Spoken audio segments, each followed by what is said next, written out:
Halo teman-teman, kembali lagi bersama saya Aan di channel Seribu Sunyi. Pada hari ini saya akan membawakan sebuah cerita yang berjudul Imah Leweng, yang kalau diartikan itu artinya rumah di tengah hutan, yang ditulis oleh akun Twitter Dioseta. Jadi buat kalian yang mau baca langsung, nanti linknya akan saya cantumkan di kolom deskripsi.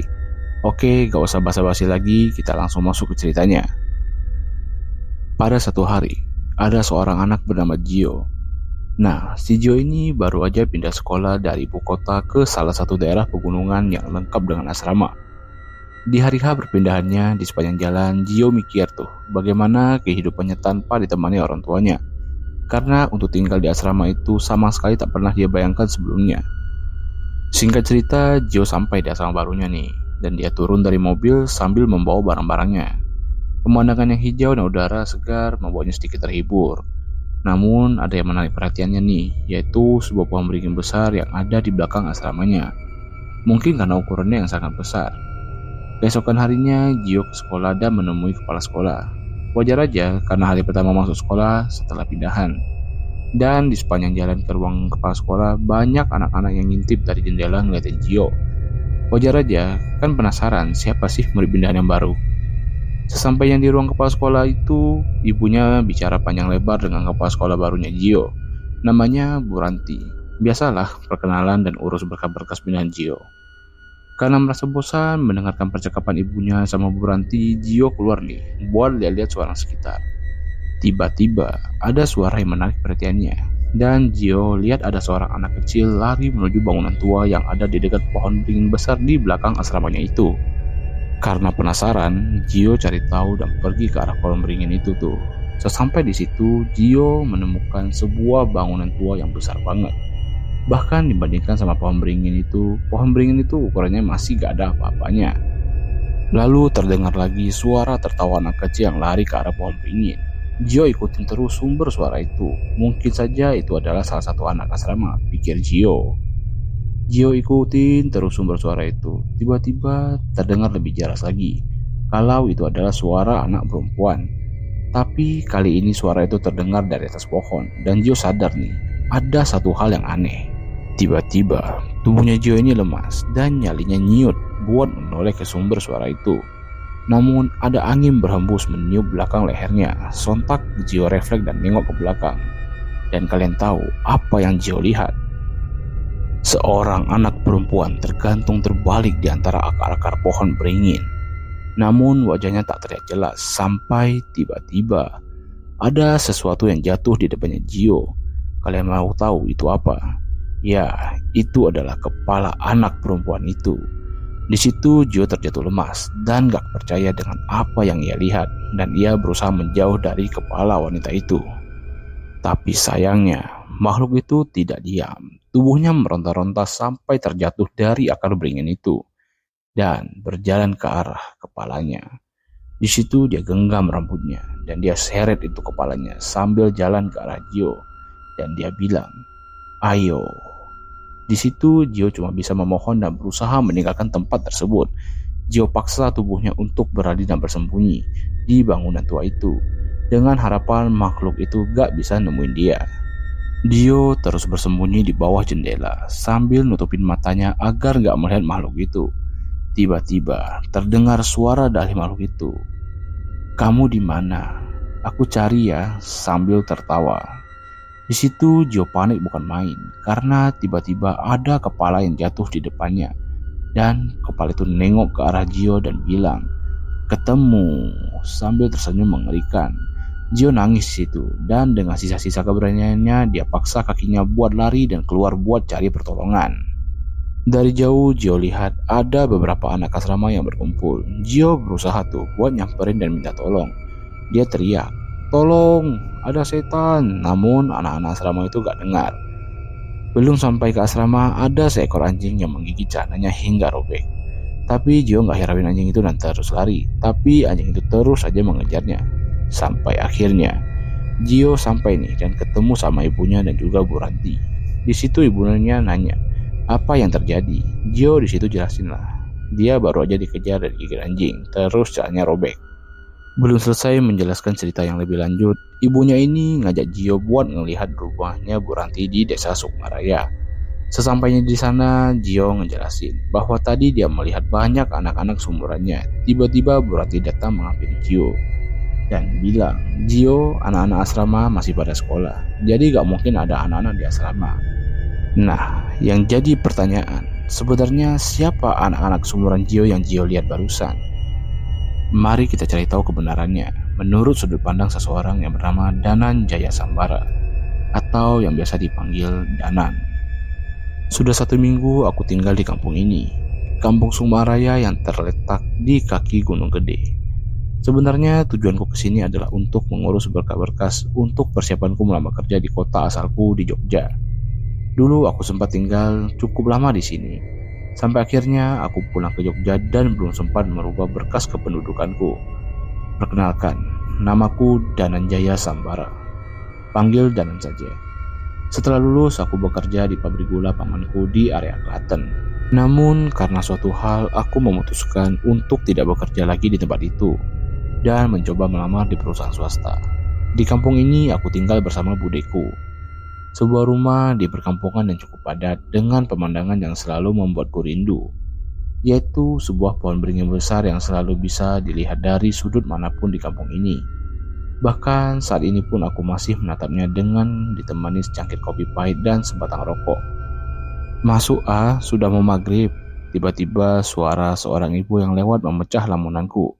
Njih bu, maksudnya iya bu, saya lupa, saya sedang tidak di Jogja. Masnya bukan orang sini ya? Iya bu, saya dari Jogja, balasku. Mas, di kampung ini kalau sudah maghrib langsung masuk ke rumah ya, jangan keluar-keluar. Habis ada insiden, cerita ibu itu. Iya bu, sudah dibilangnya sama Bude, terima kasih diingatkan, balasku. Monggo pamit ibu itu. Cerita ini memang sudah menyebar di seluruh kampung. Sudah hampir 1 bulan dibuat aturan tidak tertulis, bahwa setelah maghrib warga dilarang keluar rumah. Berdasarkan cerita warga setempat, ada kejadian misterius, di mana seorang anak hilang di kampung ini dan ditemukan tak bernyawa lagi di pinggir sebuah sumur dengan kondisi tidak utuh, seolah diserang oleh hewan buas. Selain itu, ada saksi juga seorang pemuda diserang oleh sesosok makhluk besar saat sedang berjaga malam. Punten, Mas Danan sudah siap? Panggil Kang Asep, salah satu warga desa sini. Sudah Kang, sebentar, jawabku. Malam ini kita sudah janjian untuk melakukan sisir kampung bersama beberapa warga di sini. Bude Ranti memang memintaku untuk membantu warga sini untuk menyelesaikan masalah yang membuat desa ini menjadi sangat mencekam. Yang ikut berapa orang Kang Asep? Tanyaku. Hari ini cuma kita bertiga mas. Begitu saya info Mas Danan mau ngecek ke Imalaweng, yang lain gak mau ikut, jawab Kang Asep. Ya udah gak apa-apa, toh kita cuma ngecek aja. Satu lagi siapa? Pak Kuswara, itu lagi ngabisin rokok dulu, lanjut Kang Asep. Pak Kuswara adalah salah satu sesepuh di desa ini. Dia bisa dipercaya untuk mengatasi masalah-masalah yang berhubungan dengan hal gaib di desa ini. Malam Pak Kus, sapaku. Malam Mas Danan, sudah persiapan? Balas Pak Kuswara. Sudah Pak, semoga gak ada halangan yang berarti. Ini, coba Mas Danan pegang, nanti dibalikin ke saya setelah kembali dari Imalaweng, perintah Pak Kuswara sembari memberikan sebuah kujang kecil. Saya tahu dengan jelas bahwa ini adalah pusaka. Yang saya khawatirkan, jangan sampai energi di kujang ini bentrok dengan energi yang ada pada saya. Namun saya tetap menerimanya karena Pak Kuswara pasti punya tujuan menitipkan benda ini pada saya. Imah Leweng, sebuah rumah yang berlokasi berada di tengah hutan di pinggir kampung. Dulunya rumah ini adalah tempat singgah untuk para pekerja di kebun karet yang berlokasi tepat di sisi belakang hutan ini. Semenjak perkebunan ini sudah tidak beroperasi, tempat ini sangat tidak terawat. Saat sampai di perbatasan kampung, kami tidak melihat lagi jejak setapak kecuali rumput-rumput yang setinggi mata kaki. Di depan kami ada hutan dengan pohon jati yang menjulang tinggi. Kondisi jalan yang gelap dan sunyi memaksa kami untuk berjalan lebih hati-hati. Mas Danan, masih mau lanjut? Tiba-tiba suara Pak Kus memecah keheningan. Sepertinya Pak Kus sudah sadar dengan kondisi di sekitar sini. Aku melihat kondisi sekeliling hutan ini. Rupanya rasa gelisahku disadari oleh Kang Asep. Emangnya ada apa Mas Danan? Tanya Kang Asep penasaran. Pocongan, jawabku. Astaga Mas Danan, kenapa diomongin sih? Keluh Kang Asep sambil mengernyitkan mukanya. Lah, kan Kang Asep yang nanya. Ini juga baru sedikit. Kayaknya semakin malam semakin banyak yang bakal muncul, lanjutku. Jadi masih mau lanjut Mas Danan? Tanya Pak Kuswara. Segini banyak makhluk yang jagain tempat itu. Pasti ada sesuatu yang besar di sana. Kita lanjut dulu gimana Pak? Kang Asep kalau gak kuat tunggu di sini aja dulu, lanjutku. Enak aja, Mas Danan jangan bercanda. Masa saya ditinggal di sini sama makhluk-makhluk itu? Balasnya dengan kesal. Ya sudah, kita pasang perlindungan dulu, perintah Pak Kus. Segera Pak Kus duduk bersila dan membacakan beberapa amalan yang kukenal adalah ilmu perisai batin. Tak ketinggalan, aku pun mengambil posisi yang sama dan merapalkan ajian muksa pangreksa. Dengan tujuan menutupi kami bertiga dari jahat makhluk yang ada di sini. Kami melanjutkan perjalanan pepohonan dan semak belukar semakin lebat menghalangi jalur yang kami lewati.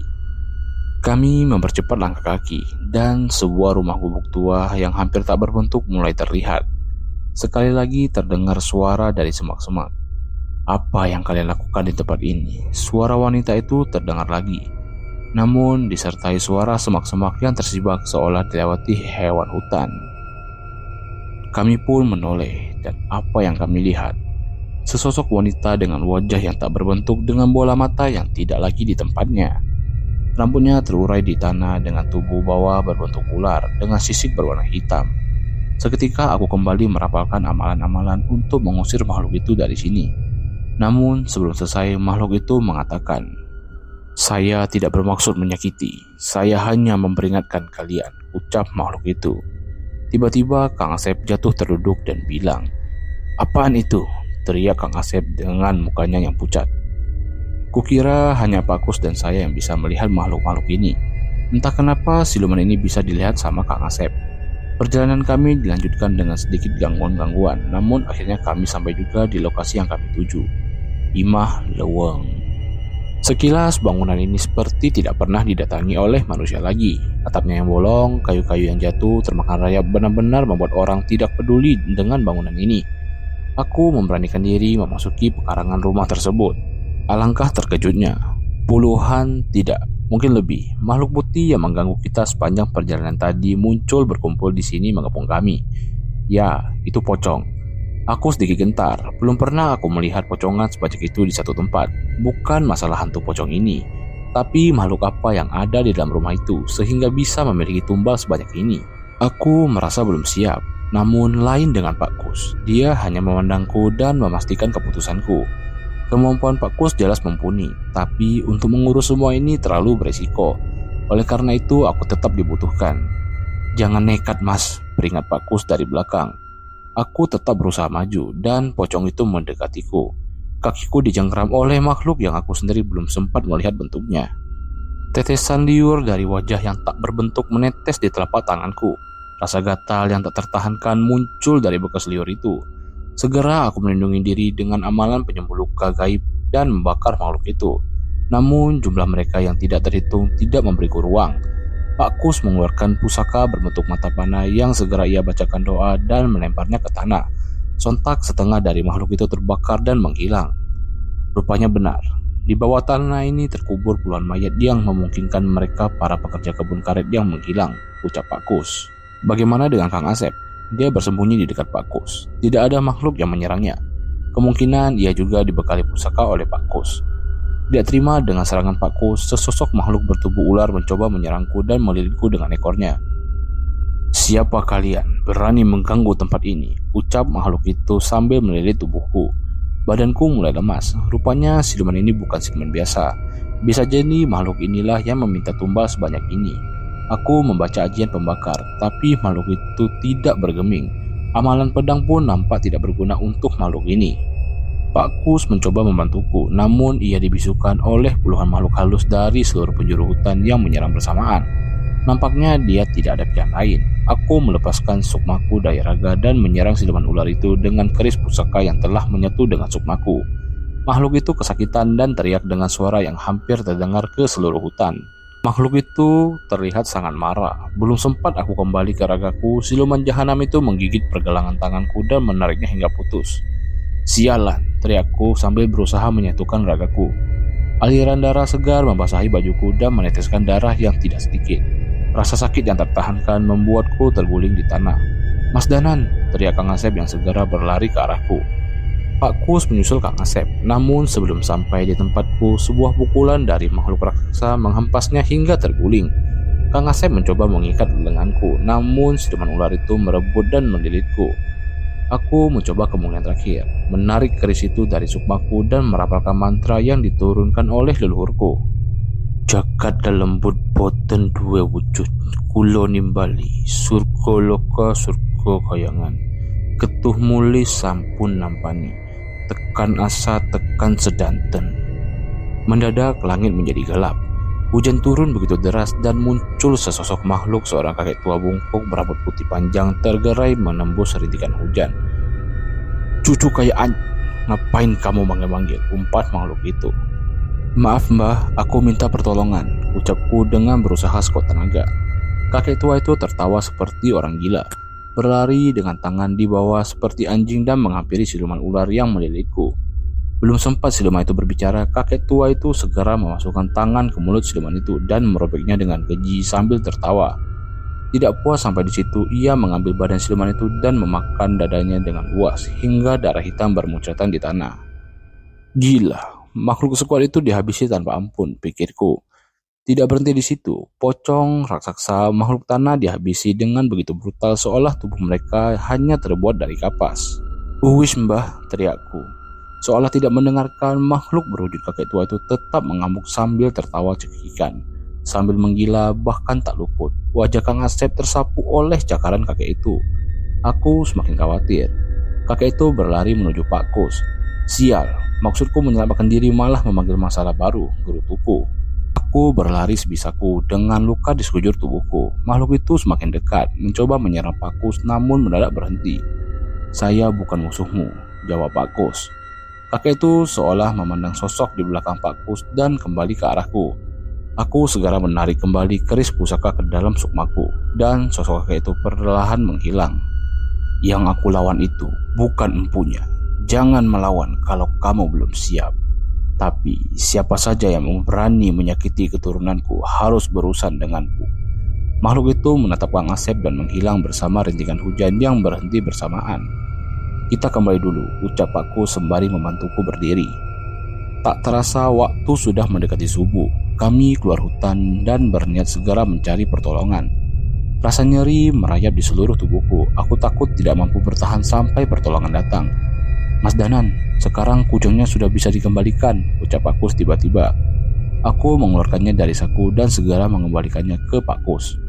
Saat pusaka itu berpindah tangan, mendadak pusaka itu retak dan pecah. Aku bingung dengan kejadian itu, tapi hal aneh terjadi. Semua lukaku hilang, lenganku kembali muncul. Ini maksudnya apa, Pak? Tanyaku pada Pak Kus. Kujang ini adalah pusaka pengganti raga. Dia menyimpan raga manusia tepat pada saat kujang ini diterima. Saat pusaka ini dilepas, dia akan mengembalikan raga seperti sedia kala dan akan hancur saat tugasnya selesai, jelas Pak Kus. Gila. Aku tidak menyangka ada pusaka sehebat ini. Seandainya saja aku bisa memilikinya lagi. Terima kasih Pak Kus. Pantas saja Pak Kus membiarkan saya menghadapi makhluk itu sendirian, ucapku. Akhirnya aku kembali ke rumah Bunda Ranti dan sedikit menceritakan tentang kejadian semalam. Beliau cukup kaget dan tidak menyangka kondisinya separah ini. Kalau ada banyak tumbal, harusnya ada pemilik yang memelihara makhluk itu, ucap Bu Ranti. Tapi siapa? Kita tidak bisa menuduh warga seenaknya kecuali ada petunjuk. Ada dua makhluk yang mengumpulkan tumbal. Siluman ular yang sudah mati dan sosok makhluk raksasa yang membuat Pak Kus kewalahan, jelasku. Seperti buto atau genderuwo? Tanya Bu Ranti. Bukan, agak berbeda. Saya sendiri tidak tahu itu makhluk apa, jawabku. Lelepah. Tiba-tiba seorang anak kecil menyerobot pembicaraan kami. Itu Gio, seorang anak kelas 4 SD yang dititipkan oleh orang tuanya di sini untuk bersekolah. Apa? Lelepah? Kamu pernah lihat? Tanyaku ke Gio. Pernah. Pas hujan di kebun, belokan setelah tanjakan setelah gerbang masuk ke perkampungan ini, jawabnya. Kamu gak ngarang kan Ji? Tanya Bu Ranti, walau Bu Ranti tahu Gio bukan anak yang suka berbohong. Enggak Bu, makhluk itu menggigit entah apa yang mengeluarkan darah. Jelasnya sambil terlihat menahan rasa takut. Jika ucapan Gio benar, kemungkinan yang digigit lelepah itu adalah tumbalnya. Dan tanah tempat makhluk itu mengeksekusi tumbalnya sudah pasti rumah sang pemilik ilmu. Mas Danan, Kebun setelah tanjakan yang diceritakan Gio bukannya itu rumah majikannya Kang Asep, ucap Bu Ranti gelisah. Oke teman-teman, cerita Imah Lewong part 1 berakhir di sini dan akan berlanjut di part 2. Buat kalian yang mau membaca secara langsung, jangan lupa kalian mampir ke akun Twitternya Dioseta. Jangan lupa juga main ke karya karsanya Dioseta, karena di sana ada banyak cerita yang gak kalah serunya. Untuk link nanti akan saya cantumkan di kolom deskripsi. Oke teman-teman, seperti biasa jangan lupa kalian like, subscribe, dan nyalakan lonceng notifikasi di gadget kalian, agar kalian tidak ketinggalan update terbaru dari Seribu Sunyi. Saya Aan mengucapkan terima kasih dan pamit undur diri.